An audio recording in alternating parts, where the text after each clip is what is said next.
Do you remember what YouTube was like in the early 2010s?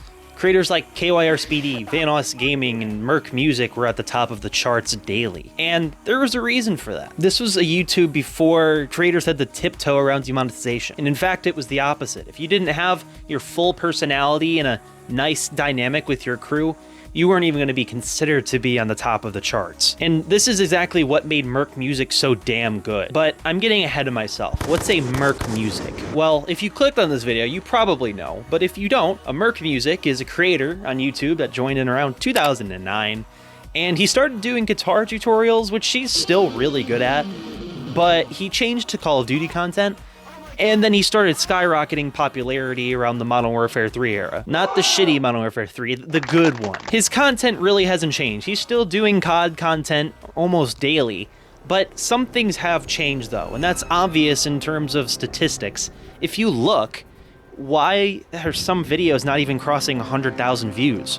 For a person with 4 million, this should be an easy benchmark to hit. In fact, his subscriber growth is 0.009 over 3 years. With someone with this big of a subscriber base, you would think that crossing 100,000 views per video would be easy, and it should be, but there has obviously been something that happened, and there's a reason why in 3 years there has been a 0.009 subscriber growth. This is absolutely horrendous. These are good numbers, don't get me wrong, but for this big of a subscriber base, this is abysmal. So what happened between now and then? The thing that made MerkMusic so damn successful, so addicting, and so good to watch. You have personality, editing, and crew. These 3 pillars are what made MerkMusic so damn good, and arguably this is what make any YouTuber in the gaming scene so damn good in general. But I want you to remember these, they're important. And starting with pillar number 1,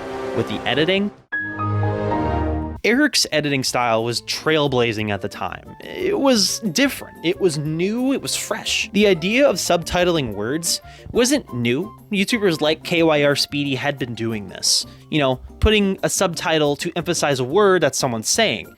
However, he freshened this up a little bit. He started doing something that was pretty simple, and it was simply these. That's it. These little faces were just the integral part of what made MerkMusic so damn unique. They would be PNGs, like transparent pictures, they would be GIFs, they would be whatever. What this did is it allowed to convey emotions that weren't typically doable through voice communication over games. This is definitely the precursor to the Russian Badger's puppet style animation and thereafter a motion capture animation style, but these were one of the key parts of what made Merk so good. Now I'm gonna show you 2 clips, one with captions in the faces and one without. And I just want you to just observe to see what the difference is.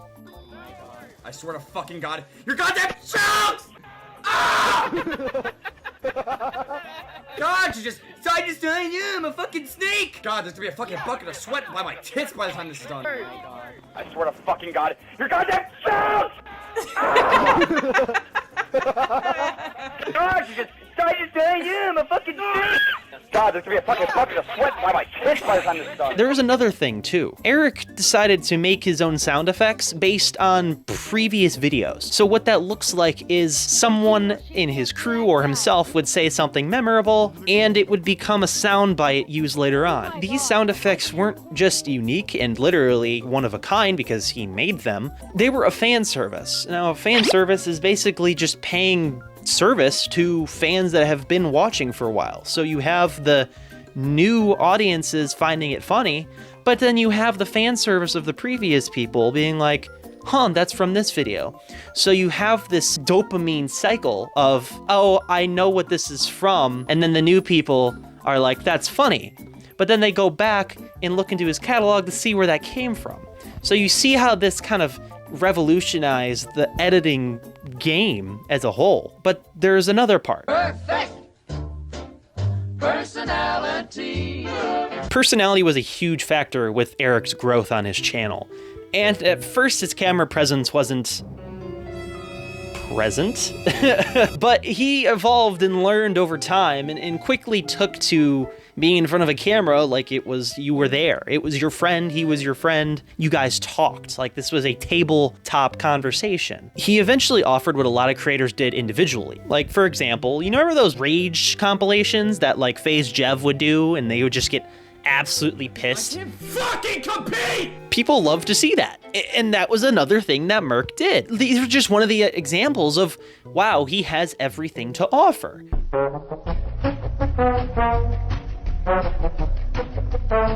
Now, other YouTubers were catching on to this kind of editing style. YouTubers were still doing long cuts. A gaming clip would go past like 30 seconds, 40 seconds, 50 seconds. This was, nothing wrong with it.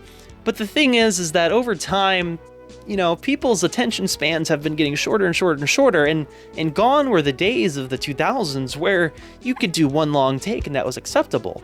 MerkMusic knew that and factored that in. So he kind of started doing this thing that now every single creator does if they have a compilation or a montage. Quick, decisive, and funny cuts. Just a barrage of personality, humor, and just quotable moments. These were made him. Whether you personally like that style or not is negligible. It's the way the world is right now, and YouTubers like KYR Speedy did this first. However, they didn't have the face. They didn't have the person to associate that with. To sprinkle it all on top, there was still another part of this 3-pillar formula, and it was the crew was arguably the most integral part of what made Merk's content his. You had a crew of different people. You had Matt, Mike, Tina, She-Knives. You had Omar. You had good old Benji. And this isn't even all of them. This is just a few of the notable ones and the frequent flyers, if you will. These were who made the MerkMusic identity. It wasn't one person anymore. It was all of these people. And sure, they had their own pages, they had their own channels, but that's not what mattered. It was this melting pot of people. And the problem was that, over time, people grow up, and this was a relatively young channel, and everyone grew up as they went on, so people started to get a little distant. And that's fine. But the problem is like, imagine you're watching your favorite TV show and you lose like your main character, right? People would tune in just for that one character. And this was the same idea with MerkMusic's identity too. For example, there was a video called Shit Mike Says, and this is a fan service video and was one of the highest viewed videos on his channel for a good reason. Mike and Matt, it's 2 M's, they didn't have any real like big channels that uploaded consistently, so you had to tune in. You had to see what they were saying because there was nowhere to look, and people would tune in just for that person. This is where you start to get a reliance on other people, and your identity doesn't start to be you anymore. It's not one host with a background cast. You are one collective. And this is exactly where the vulnerability started to show in MerkMusic's channel. So what happens when you lose this cast entirely? Well, you get something called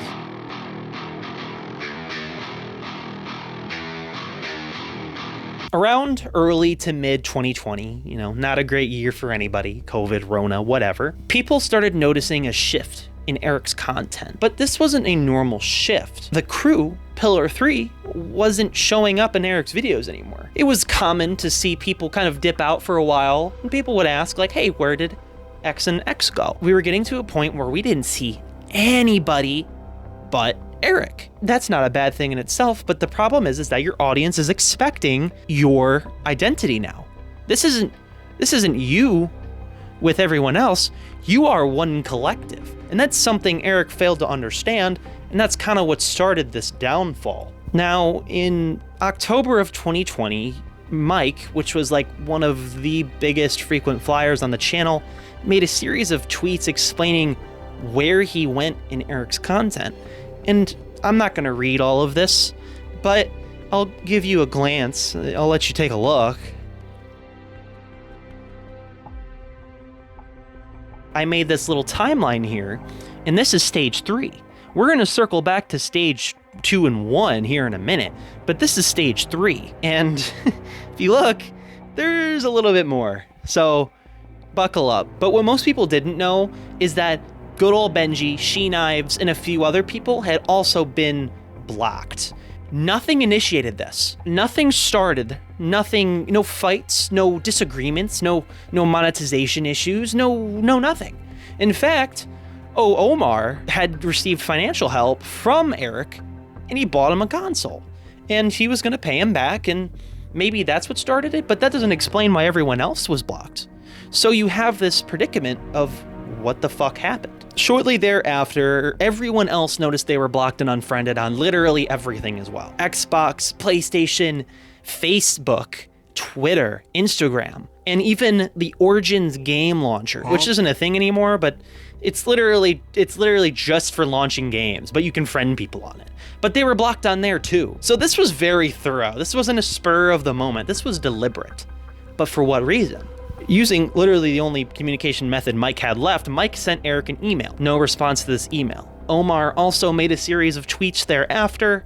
No response from them either, and in fact, they were blocked outright. Omar's thread was more in-depth. It was explaining how he didn't have the funds to do this stuff full-time, and he had a life to tend to, and he didn't talk to him for a few weeks, and then a few months, and then this happened. 8Thoughts, which regardless of how you feel about him, was a drama YouTuber before getting banned off the platform, and he started talking about what is happening with the Merk situation, gathering all the evidence, and, telling everybody. The problem is that he put a lot of his opinions in there, and it became an opinion piece, and his opinions weren't that favorable in the community, so it discredited everything factual that he was saying. The only chance that everyone had to get through to Erik was turned on deaf ears because 8Thoughts was being a selfish prick and tried to vent out his thoughts instead of conveying the facts like I'm trying to do here. All this did was make Erik look more credible for doing what he did,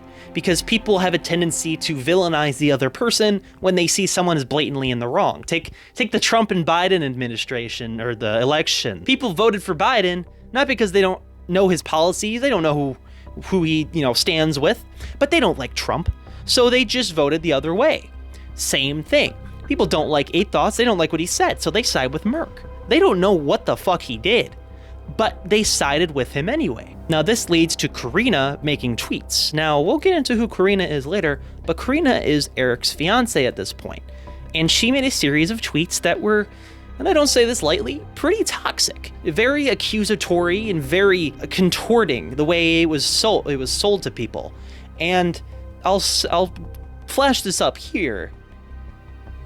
The only real thing that you need to pull from this is the ending statement, which I find humorous. Nothing was done to hurt people intentionally.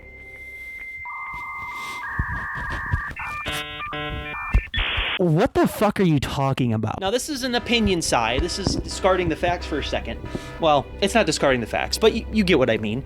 Why the fuck would you block everybody for no reason, unwarranted attack on people's, living, honestly? Because I can imagine that some of this was income. Some of MerkMusic's channel was income from the crew. She Knives actually edited for Merk, and I believe so did Omar. But why would this be considered to be not hurt intentionally, or whatever the fuck she said? I digress. That's simply bullshit. Sue me, because that's what that is. Now, this is stage 4. I haven't been using this enough, but this is when you start to see video titles and descriptions scrubbed of everyone's names. Like, the friends he would put in his descriptions and titles were renamed. Even people's faces who were in the thumbnail were changed to admittedly kind of stock images. Now, these videos weren't just like the recent ones. Literally, videos going back to 2011 are being scrubbed of everyone. So he has around, I think, 5,000 videos. So he went through 5,000 videos. Or maybe he just searched everybody's names individually, but it wasn't an easy task. And he just changed everything. So again, this was premeditated and not haphazard. These title and description changes were very much planned. Now, this kind of leads up to stage 5, which you start seeing videos just deleted in mass. These were videos with the focus being on their friends. So remember that video I was talking about earlier, like the shit Mike says and the shit, there was one for almost every member of the main crew. I think there was 3. Some of these made sense. You know, they weren't very sensitive, I guess. They're not very profitable. They're not good to someone's image outside of the scope of a few years, you know, reading Pornhub comments and Xbox messages that are just literally people shouting racial slurs, you know.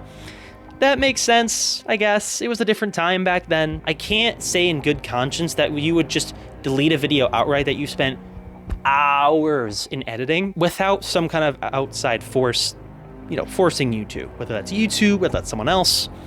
That's speculation, but I digress. Now, at this point, the court of public opinion started kind of forgetting about what MerkMusic did. And that's normal. The small community of 4 million subscribers started wondering, hey, Erik, where is everybody? Because during stage 4 and 5, you had this condensing of Erik's channel to kind of be very limited to only he wants to hear, and it made it a bubble. A lot of things were kind of censored to make brand image look better. When this community started asking where everybody went, it wasn't a, hey, we're not friends anymore, or a mature response.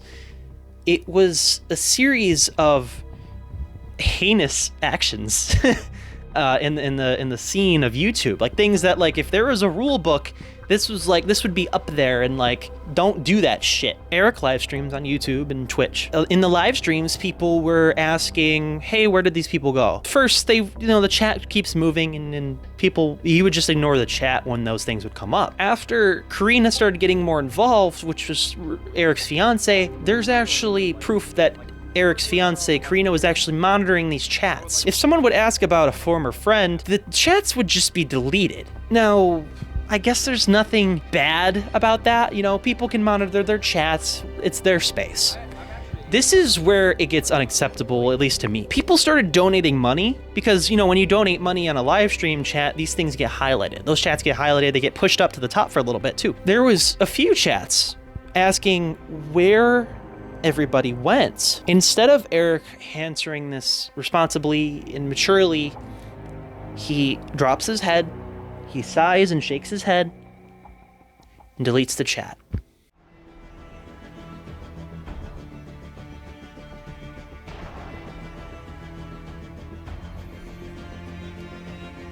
Oh boy. Now, mind you, when you delete a super chat, these don't get refunded. So someone donated $20, multiple people donated 20, I believe 35, and a $10.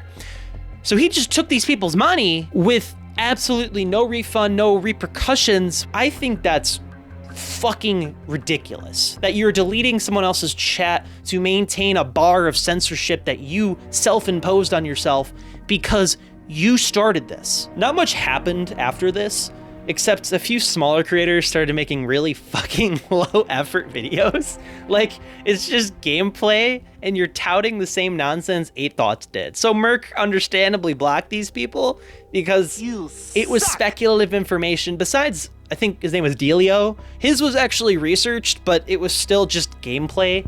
And unless the video is like super long, I don't think gameplay is a good thing to put in your videos when you have content you're presenting. It's like having a school presentation and like, this is the mitochondria, this is the powerhouse of the cell, and then you have a Subway Surfer video in your presentation. Like, these things don't correlate. It discredits what you're trying to say. Words, totally censorable words that should not be allowed in anyone's chats, like Mike, Matt, Tina, Omar, started being auto-deleted in Merk's comment sections. Why? Well, we can't have people asking where they went. We can't have people wondering what happened to one of our 3 pillars that made my brand identity. Erik must have forgotten his channel's homepage because, according to the time machine, the Wayback Machine, the homepage recommended where it has like, hey, show these creators, it's a customizable bar, and you can pick whatever channels you want, was recommended, and it had all of his friends there. Don't worry, he scrubbed them. They're gone now. But this was way after, and he blocked everyone first. So he must have forgotten that part. I skipped over stages 1 and 2 for a reason, and here's why. Erik met this lady named Karina on Snapchat. People started getting worried because YouTube audiences are fucking cancer sometimes, and they're like, oh, a girl, bros before hoes. Just being complete assholes. The thing that started this meetup was something a little strange. I did a little research here. Karina messaged MerkMusic on Snapchat. Now, his Snapchat was private at the time. When you have a private Snapchat, there is one of two ways to get to it. You need a username that needs to be typed in. It needs to be physically typed into the search bar. It's not a recommended thing. You know, that you can't just press one button and it's a friend request. Or you need a QR code from someone who's already a friend with them. Most likely it's gonna be the username option because people can give out usernames pretty frequently. The QR code's a little bit harder because you have to pull up someone's friend, show it, and whatever. Maybe Karina saw Erik on the recommended thing. You know, it shows all your recommended friends and maybe like she just clicked it. No. Here's why. The algorithm that Snapchat uses for recommended people is based on 3 things. People you know, location, and there's another factor. Mutual friends, location, and other interactions within the app to generate these suggestions. If a suggested contact is not in your contact lists, it may be recommended based on the mutual connections or other factors within the Snapchat ecosystem. And there's a whole thing with Snapchat's privacy policy I'm not even gonna get into, but I fucking read it. My point with all of that is that Karina specifically seeked out Erik's Snapchat. Not necessarily that weird, but it's a little weird because you don't know this guy and you just decided to, you know, seek this man out. So this was premeditated. It wasn't like, oh, he's cute, let me Snapchat him really quick. You sought out this Snapchat information to friend him. One thing I kind of want to put out there too is can you imagine if a man did this, like an average fan did this, hunted Erik's Snapchat down? Like, what if I did that? What if I hunted his Snapchat down just to text him? That would be considered unacceptable, but because it was humorous or whatever he saw in that, it was okay. Now, the conversation went like, here, I'll let Erik explain it. And in between lobbies, I decided to check my phone. I was checking Snapchat and I got added by someone. So I added this person back and then I got a message from her saying, hey, guess what? And obviously I replied back saying what? And then she said chicken butt. And it was super corny, but it was interesting to me. For whatever reason, it was enough to get my attention at that point. I was intrigued and I kept messaging. And in less than a week's time, I realized how compatible we were and that we were clicking really well. And she just asked me, what exactly are we? And I said, we're boyfriend and girlfriend. Erik decided to fly out from, I believe, Florida to Washington to meet Karina. Perfectly fine.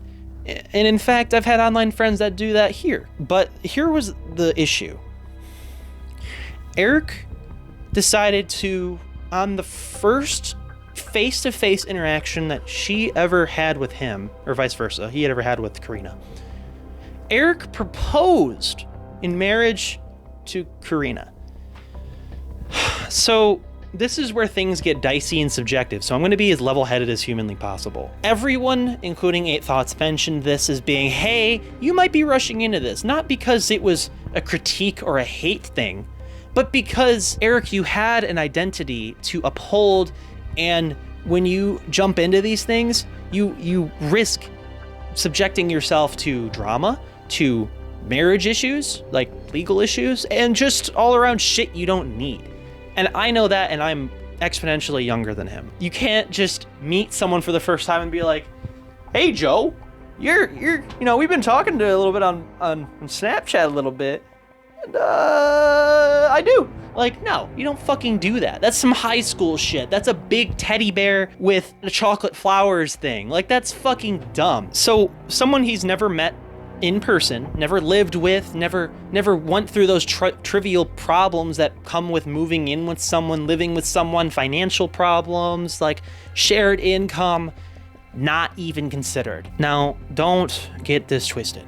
I'm very, very happy that someone like Erik, who is that hardworking, has someone he is very happy with, and I don't know about Karina enough to talk about her. I'm not gonna act like I do. I'm just pointing out the really strange things. This is kind of what outraged fans. This is what 8Thoughts started his debacle with. 8Thoughts' conversation was like, hey, I've had multiple wives. I know what this looks like. Just be careful.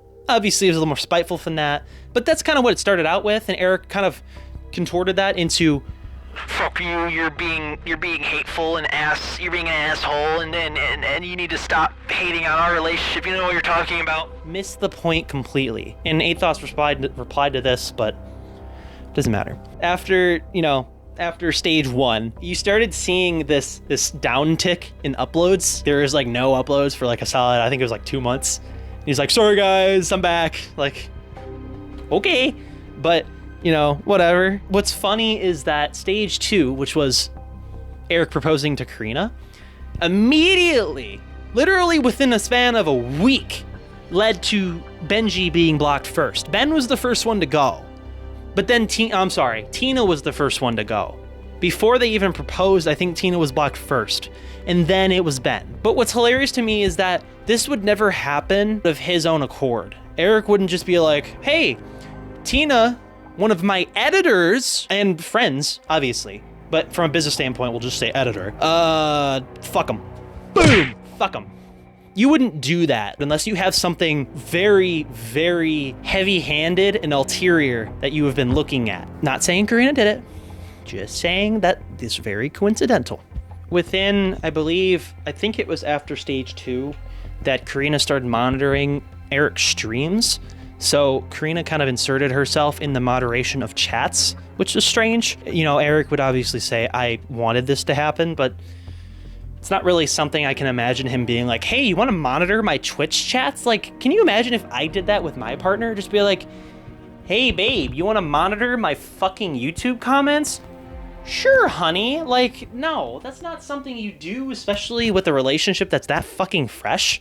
There's just not a fucking chance. So that leaves us here. The MerkMusic channel is statistically pretty much dead. Now, when I say dead, I say very loosely. Dead is a very thrown around term. Still uploads as of 2024. However, statistically, what a fucking fall from grace. But I can't even say a fall from grace because that would insinuate that this was an accident. This was done not intentionally. And like I said before, within the span of 3 years, Erik's channel has gotten 0.009% growth in 3 years. This is abysmal. Like, let's just say it's been a slow 3 years, and I'll give him the benefit of the doubt. Let's just say these are great numbers for a channel of his size. It's not at all. If you look through his channel, it's not until you scroll past 612 videos, and I got this by multiplying 153 columns by 4 rows each. Yes, I scrolled through every single one, but it's not until you see 612 videos down until you see a video within the past year that has broken 1 million views. Kind of a tell sign, Erik, just a little tell.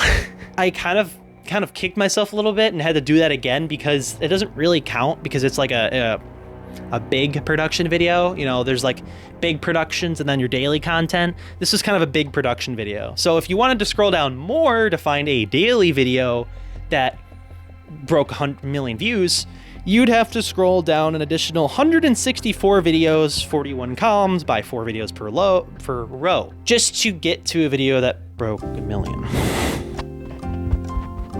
A little weird. So from a statistic standpoint, Merk's channel's dead. And how do I put this nicely? There's no chance Erik and Karina view this video, and if they did, they would have blocked me by now. There's not a chance. But if there is one thing I had to say to Erik about this whole thing, this is what I'd have to say.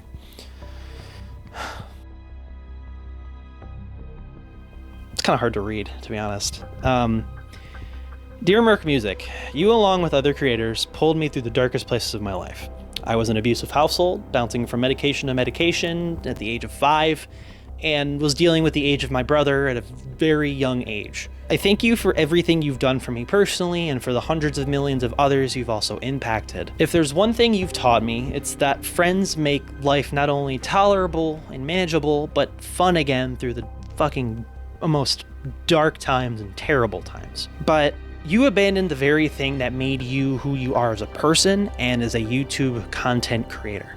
And for that, I wish you not even a sliver of the success that you have gotten in the past. And that is something that I was very hesitant to put in this, but I stand on it. Though you have gone back to your goofy and silly self, your brand identity is still a shell of what it once was, and you deserve it. I won't speak on your relationship with Karina because it's no one's place but your guys' own, but I wish you'd simply make amends to the people who made you. And to the viewers of this video, thank you for watching and sticking around, but unlike Eric, I don't make money off these videos, and so a like and subscribe is free, and it's payment enough if you enjoy this content. I hope you enjoyed this video. I hope you gathered the right information. I'm not redoing this take.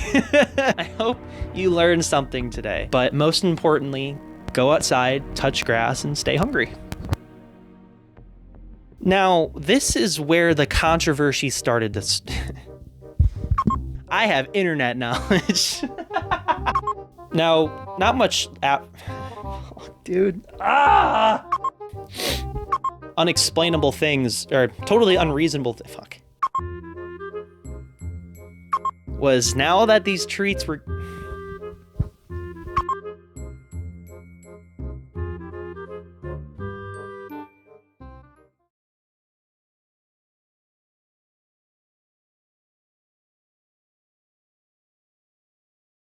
chilling. We'd be good. Yo, Brain Food, thank you for the 100 bits. I appreciate you, man. Are you allowed to direct me to the location? I mean, like, sorta.